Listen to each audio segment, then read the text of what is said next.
మీరెందుకు అర్థం చేసుకోరు? ఈ పుస్తకాల గురించి ఈ ఇంట్లో ఎన్నో గొడవలు అవుతున్నాయి. నేనెన్నో మాటలు పడాల్సి వస్తుంది. నాకేమనిపిస్తుందంటే ఈ ఇంట్లోని సమస్యలన్నింటికి మూలం ఇవే అని. ఈ పుస్తకాలు. రోజు రోజు మాటలు పడను, నాకు నచ్చడం లేదు. ఏదో ఒక మార్గాన్ని వెతకాల్సిందే, తప్పదు. అప్పుడు నేను ప్రశాంతంగా ఉండగలను, ఈ పుస్తకాలు కూడా. అర్థమైందా?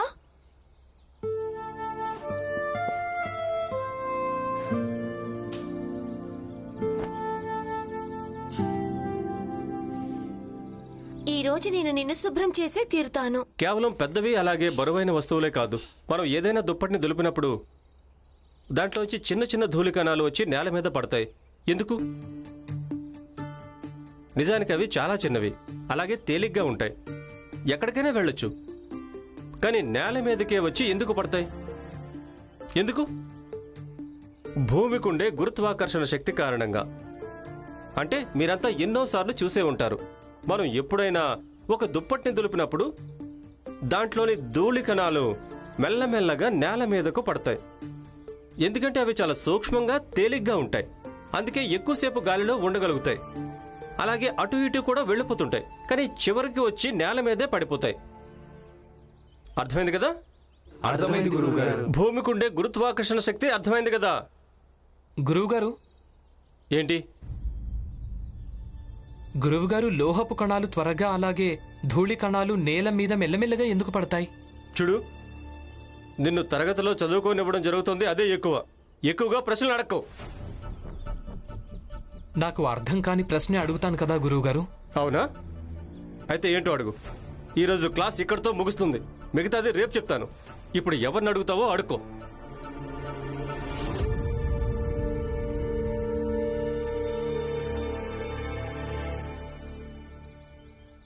వీటిని సరిగ్గా జమ చేయడం జరగలేదు, మళ్ళీ ఇంకోసారి జమ చెయ్యి. సేట్ గారు, మీ దాకా ఏదైనా చేరడానికి ముందే 2 సార్లు పరిశీలిస్తాను. తప్పు కానే కాదు. నీకు గాడిదలా కనిపిస్తున్నానా? గాడిదని అనుకున్నావా? సుఖదేవ్, ఏమైంది సేట్ గారు? ఈ లెక్క ఒకసారి జమ చెయ్యి. ఒకవేళ లెక్క తప్పిందనుకో, ఈ రోజు రామ్జీ ఉద్యోగం ఊడినట్టే. కానీ లెక్క సరిగ్గానే ఉంది సేట్ గారు. సేట్ గారు, నెలలో 4 సార్లు సమ్మె జరిగింది. 2 రోజులు చాలా వర్షం పడింది. ఆ 6 రోజుల్లో ముడి సరుకు రాలేదు, తయారై సరుకు బయటికి వెళ్ళలేదు. అందుకే మీకు ఈ నెలలో లెక్కలో తక్కువ కనిపించడం జరిగింది. నిలబడి ఇంకా నా మొహం ఏం చూస్తున్నారు? వెళ్ళి మీ పని చేసుకోండి. నాకు మొత్తం అంతా తెలుసు, అర్థమైందా? నాకే నేర్పించడానికి ప్రయత్నం చేయొద్దు. ఇప్పటికైనా కొంచెం మారు. ఎంత అహంకారం నీకు! యజమానితో ఎలా మాట్లాడాలో కూడా తెలియదు నీకు. పదమోహన్,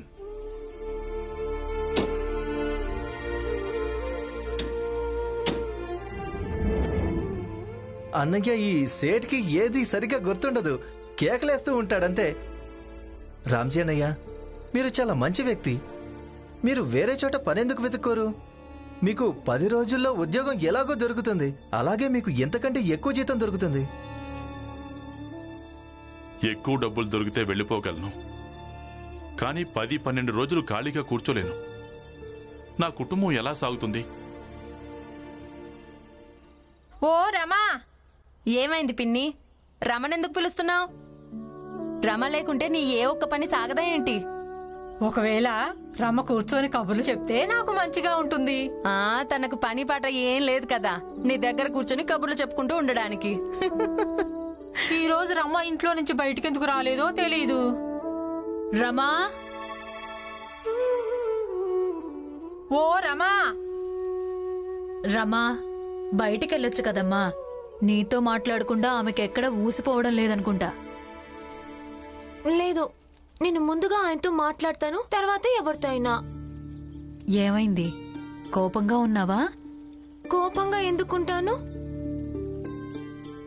జీజాబాయ్ లేదా లక్ష్మీబాయ్ ఏమైనా అందా? లేదు, వాళ్ళెందుకు ఏమైనా అంటారు? ఇలా రా, నా దగ్గరికి రా, అప్పుడు చెప్పు. ఏమైంది? ఏమీ కాలేదు. ఇలారా, ఆ పని వదిలేసి కూరగాయలు తీసుకురా మా డబ్బులతో.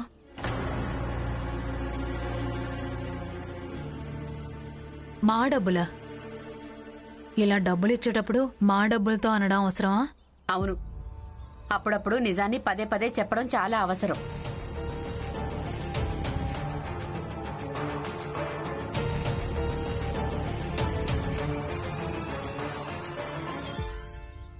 ఆగు, నువ్వు నాతో పద. ఎక్కడికి? ఒకటి చూపిస్తాను, పద. రమా, నువ్వు సంతకెళ్తున్నావు కదా, అవును. ఈ డబ్బులు తీసుకొని అలాగే నా కోసం కూరగాయలు తీసుకొని రా. రమా,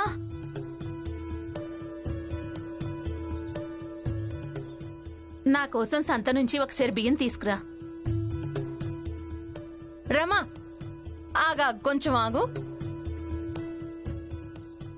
ఇదిగో నా సంచి తీసుకొని ఈ డబ్బులు తీసుకొని నా కోసం దోవతులకేసే రంగు తీసుకురా, సరేనా?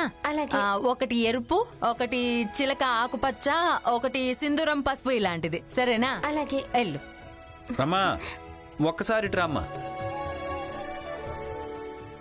ఇదిగో నా నుంచి కూడా తీసుకో. సంతకెళ్తున్నావు కదా, నా కోసం కొంచెం దూపం తీసుకురామ్మా. ఇదిగోమ్మా డబ్బులు. ఇదే చూపించడం కోసం నిన్ను బయటికి తీసుకొచ్చాను జీజాబాయ్. నిజానికి నీ సమస్య ఇదే. అందరూ ఎవరిని ప్రేమిస్తారో వాళ్ళను నువ్వు ద్వేషిస్తావు.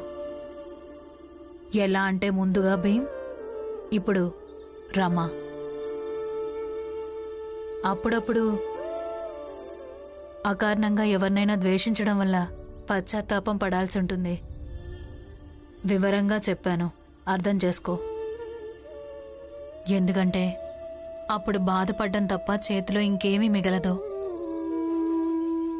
నాకున్న కారణం పూర్తిగా సరైందే వదినా. మీరు కూడా ఒక ఆడవారే, అలాగే నేను కూడా. ఇది మీకు తెలుసు కదా, ఇంట్లో గౌరవం ఏ ఆడవాళ్లకు ఉంటుందంటే భర్త సంపాదించేవాడైతేనే. మీరు కూడా అర్థం చేసుకోండి. ఏమి ఇంకా అర్థం చేసుకోదు. ఈ రోజు జరిగిన దాంతో ఒకటి మాత్రం నేర్చుకోగలిగాం. మన జాతికి చెందిన ఉన్నత ఉపాధ్యాయులందరూ మనతో పాటు ఆ భీమ్రావుకు వ్యతిరేకంగా మారుంటే అప్పుడు ప్రిన్సిపల్ సార్ కూడా భీమ్రావుకు మద్దతు ఇవ్వడానికి 10 సార్లు ఆలోచించాల్సి వచ్చేది. ఇతను చెప్పింది నిజమే. ఇప్పుడు మన జాతిలోని వాళ్ళే వేరువేరుగా మాట్లాడుతూ ఉంటే ఇక భీమరావు లాంటి చిన్న జాతి వాళ్ళు అవకాశంగా తీసుకుంటారు కదా. ఇప్పుడు మన లెక్చరర్ని చూడండి, పెద్ద కులంలో పుట్టిన తర్వాత కూడా ఏం చేస్తున్నాడు? చిన్న జాతిలోని కూలీల హక్కుల కోసం పోరాటం చేస్తుంటాడు. వాళ్ళ కోసం సంఘాలు ఏర్పాటు చేస్తుంటాడు, పత్రాలు అచ్చువేయిస్తాడు. చిన్న జాతికి దైవంలో మారుతున్నాడు. ఇక నీకు ఎలా సహకరిస్తాడు? కానీ ఎంతకాలం? ఇదే కాలేజీలో మనము ఉన్నాం, ఆ భీమరావు ఉన్నాడు. అయినా 4 విజ్ఞాన శాస్త్ర పుస్తకాలను చదివినా కూడా స్తోమత మాత్రం అదే ఉంటుంది కదా.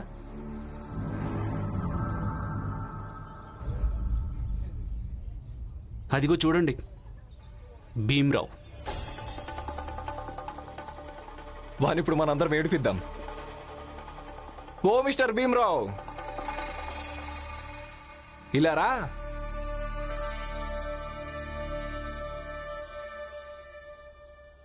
నువ్వు పొద్దున్నుంచి చాలా కష్టపడ్డావు. వచ్చి మాతో పాటు ఒక కప్పు చాయ్ తాగు. అరే ఏంట్రా నువ్వు? విజ్ఞాన శాస్త్ర తరగతి అప్పుడే అయిపోయింది కదా, కొన్ని తర్కమైన మాటలు మాట్లాడు. ఈ భీమరావుకు క్యాంటీన్లో మంచినీళ్ళు కూడా దొరకవు, ఇక ఛాయ్ ఎక్కడి నుంచి దొరుకుతుంది?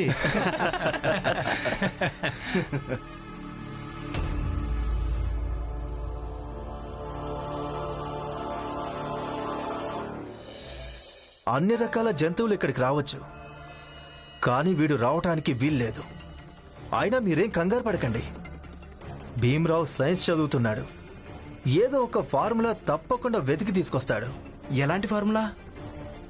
ఏంటంటే చిన్న జాతిని పెద్ద జాతిగా మార్చడం ఎలా అని. ఎందుకంటే ఎవరు ఇంకెవరిని జంతువుల కంటే హీనంగా చూడకూడదని. జంతువులనంటే మనం ఇక్కడ భరించొచ్చు, కానీ ఈ భీమరావుని భరించడం ఎలా? నాకు ఆ అలవాటు లేనేలేదు.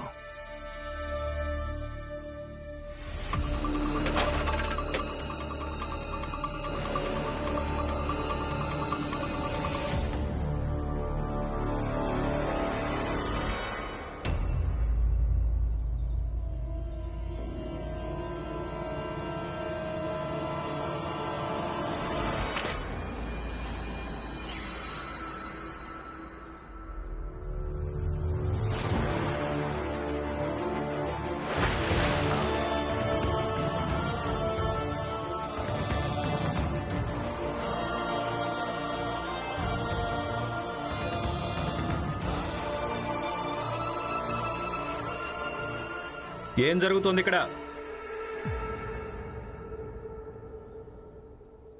తినే తిండిని ఎవరైనా ఇలా పారబోస్తారా? ఇప్పుడు పాపం తన బట్టల మీద పడిపోయింది కదా. అసలే చిన్న జాతిలోని పేద విద్యార్థి అతను. పుస్తకాల కాపీల డబ్బులు కూడా పాపం ఎలాగోలా పోగు చేస్తాడేమో. ఇక మీరంతా తన బట్టల్ని పాడు చేస్తారా అలాగా? తన దగ్గర మహా అయితే 2 జతల బట్టలే ఉంటాయేమో. ఇప్పుడు తను రేపు కాలేజీకి ఏం వేసుకుని వస్తాడు? ఇక నువ్వు నోరు మూసుకుని నిలబడే ఏం చూస్తున్నావు? వెళ్ళి ప్రిన్సిపాల్ దగ్గర వీళ్ళ మీద ఆరోపణ చెయ్యి. నిన్ను ఎంతగానో వెనకేసుకొస్తాడు కదా. నాకు మాత్రం నమ్మకం ఉంది, మాలాగే వీళ్ళకు కూడా కారణాలు చెప్పాలని నోటీసులు ఇచ్చేస్తాడు.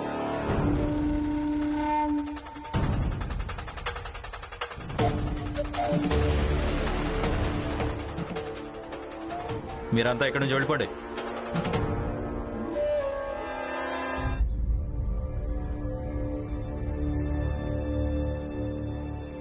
వీళ్ళు నీ విషయంలో ఇలా ఎలా చేయగలరు? దీని గురించి ప్రిన్సిపాల్ సార్కి ఆరోపణ చేయడం మంచిది. ఇక ఇలాంటి విద్యార్థులకు శిక్ష పడి తీరాల్సిందే. వీళ్ళు అసలు నిన్నెలా అవమానించగలరు? గురువుగారు, అవమానం నేనెప్పుడైతే పుట్టానో అప్పటినుంచే చూస్తూ వింటూ సహిస్తూ వస్తున్నాను. కానీ గురువుగారు, ఇప్పుడు నేను అవమానం గురించి ఆలోచించటం లేదు. నేను ఏం ఆలోచిస్తున్నానంటే, కేవలం పెద్దవి అలాగే బరువైన వస్తువులే కాదు, మనం ఎప్పుడైనా దుప్పటిని దులిపినప్పుడు దాంట్లో నుంచి చిన్న చిన్న కణాలు వచ్చి నేల మీద పడతాయి. ఎందుకు? భూమికున్న గురుత్వాకర్షణ శక్తి కారణంగా. గురువుగారు, తరగతిలో ఏ గురుత్వాకర్షణ శక్తి గురించి చదివించారు? అది ఇక్కడ ఎందుకు పనిచేయలేదా అని. అంటే గురువుగారు, నరోత్తమ్ జోషి ఏ భోజనాన్ని నా మీద పారబోశాడో అందులో గురుత్వాకర్షణ శక్తి పని చెయ్యలేదో, లేకపోతే తను పారబోసే ఒత్తిడి వేగం ఎంత ఎక్కువగా ఉందంటే భోజనం నేల మీద పడ్డానికి బదులు నేరుగా వచ్చి నా బట్టల మీద పడిపోయింది. అది తర్వాత నేల మీద పడిపోయింది. అంటే గురువుగారు, అలాంటి శక్తిని ఏమనాలి? దాన్ని ఏ మనిషి అయినా ఏదైనా వస్తువుని తన ఇష్టంతో గురుత్వాకర్షణ శక్తి ఉన్నా కూడా కోరుకున్న స్థానానికి చేరవేసినప్పుడు? నువ్వు ఈ ప్రశ్న మీ విజ్ఞాన శాస్త్ర సార్ని ఖచ్చితంగా అడిగి తీరాల్సిందే. సరే, ఇంటికి వెళదాం పద. అలాగే.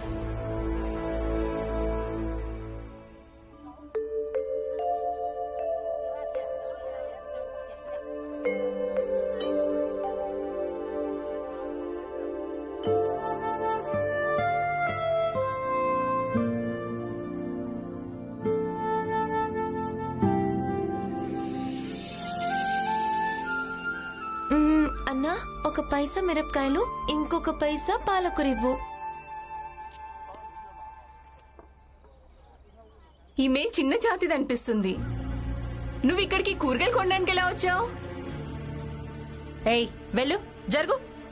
ఏమైంది పిన్ని? నన్ను కూరగాయలు కొనుక్కొనివ్వండి. నేను ఏ జాతి దాన్నైనా ఎవరిని ఇబ్బంది పెట్టడం లేదు కదా. ఏయ్, నువ్వు పిన్నని ఎవరినంటున్నావే? పో, దూరం జరుగు.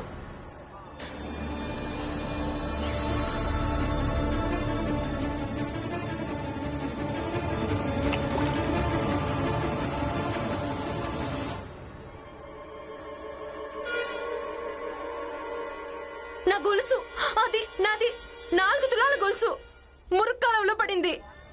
దీని కారణంగానే నా గొలుసు మురుక్కాలంలో పడింది. చిన్న జాతి దానా? వెళ్ళు, నా గొలుసు తీసివ్వు. నేనెందుకు తీసివ్వాలి? మీ గొలుసు నా కారణంగా కాదు, ఆమె కారణంగా పడిపోయింది. అసలు నువ్విక్కడికి ఎందుకు వచ్చావే? నేను ఇక్కడికి కూరగాయలు కొనడానికి వచ్చాను. నీ కూరగాయలు మురుగు కాలువలో మునగని ముందు నువ్వు నా గొలుసు తీసివ్వు. వెళ్ళు. మీ గొలుసు నా తప్పు వల్ల పడిపోలేదు, నేను తీసివ్వను. అరే తప్పు ఎవరిదైనా కానీ నువ్వు అలాంటి జాతిదానివే కదా. మీరందరూ ఎలాగూ మురుగులోకి వెళ్తూనే ఉంటారు. ఇక ఈ మురుగు కాలంలోకి వెళ్ళడానికి నీకేం ఇబ్బంది? వెళ్ళి తీసేయి, వెళ్ళు. నేను తీసివ్వను.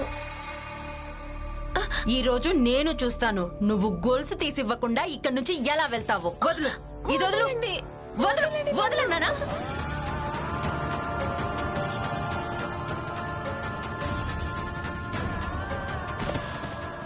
వెళ్ళి తీసివ్వు. వచ్చి తీసివ్వు నా గొలుసుని.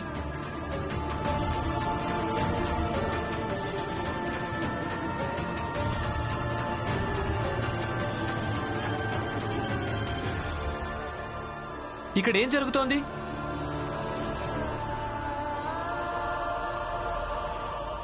మీరు నా భార్య మీద దౌర్జన్యం ఎందుకు చేస్తున్నారు? నువ్వేనా దీని భర్త? నువ్వు కూడా రావడం మంచిదైంది. ఒక పని చెయ్యి, నువ్వే ఈ మురుగు కాలంలోకి దిగి గొలుసు తీసివో. అప్పుడే మేము మీ భార్యను వదిలిపెడతాం. వెళ్ళి తీసివో. వద్దు, ఇందులో నా తప్పేం లేదు. ఈవిడే నన్ను తోసింది, అందుకే అలా జరిగింది. చూడండి, మీరందరూ మమ్మల్ని, మా జాతిని, మీరు మమ్మల్ని తాకితేనే ఎంతగానో అసహించుకుంటారు కదా. మరి మీరు తనని ఎందుకు తోసేశారు? అయినా మీకు మేమంటే అంత అసహ్యం ఉన్నప్పుడు అప్పుడు ఈ మురికాలువలోంచి వచ్చిన గొలుసు మీద అసహ్యం కలగదా? ఈ దుర్వాసన గల మురికాలువలోంచి తీసిన గొలుసుని మీరు మళ్లీ తీసుకుని మెడలో ఎలా వేసుకోగలరు? ఇంటికి పదారమా. ఏం చేస్తున్నారు?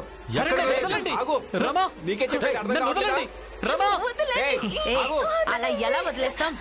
నాకు నా గొలుసు తీసివ్వనంత వరకు ఎవ్వరూ ఎక్కడికి వెళ్లేది లేదు. వదలండి.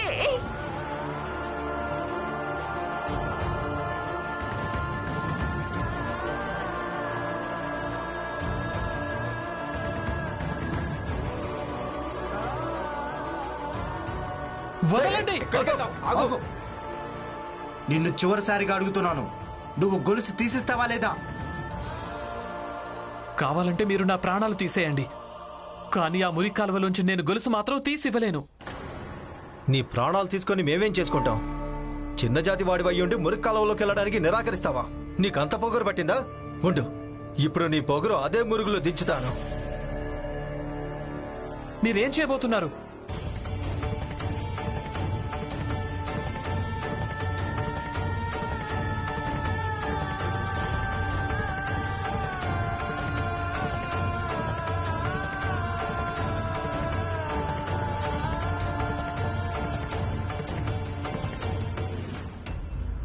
మీరేం చేస్తున్నారు?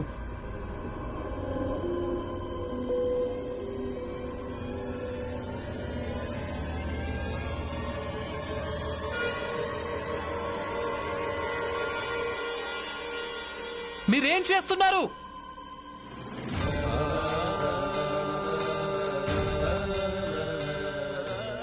నన్ను వదిలిపెట్టండి. ఎక్కడికి వెళ్తావు? ఆగు.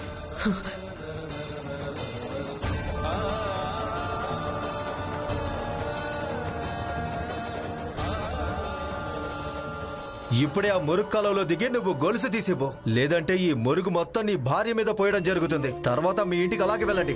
ఇక దారిలో నీ భార్యని ఎవరైనా మురుగుతో ఉండడం చూస్తే వాళ్ళకి చెప్పు, నువ్వు నీ స్థాయి ఏంటో మర్చిపోయావని. అలా చేయకండి. ఉండండి, నన్ను వదిలిపెట్టండి. ఆగండి. మీకు గొలుసు కావాలి కదా? ఆ మురి కాలువలోంచి నేను మీకు గొలుసును తీసిస్తాను.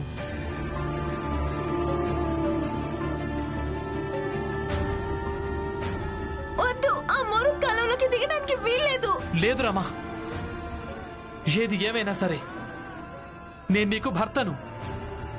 ఒక భర్తగా నా కర్తవ్యం ఏంటో నాకు తెలుసు. ఆ గొలుసు నేను తీసుకొచ్చి ఇస్తాను. వద్దు, మీరు దిగడానికి వీల్లేదు. నన్ను వదలండి. నాకు నా గొలుసు దొరకనంత వరకు నువ్వెక్కడికి వెళ్ళడానికి వీల్లేదు. ఆయన ఎలాగూ ఇంటికెళ్ళి శుద్ధీకరణ చేసుకోక తప్పదు.